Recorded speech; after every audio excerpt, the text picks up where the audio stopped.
Sveiki, kolēģi! Tad jūs saņemsiet zelta klienta kartes. Ir veikali, kas saņem zelta klienta kartes, kur jau ir iekšā. Zelta karte to var noteikt pēc tā, kā aploksne ir cieta. Tad šādu arī pārdodam klientiem.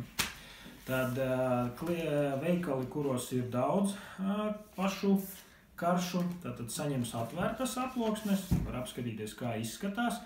Un tad tas darbiņš, kas jāizdara, ir līdzi nāks arī pielīmēšanas punktiņi.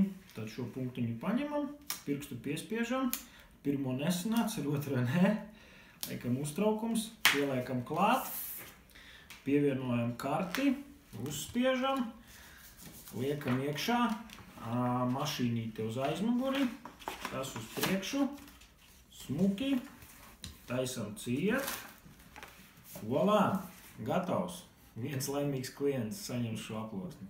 Paldies!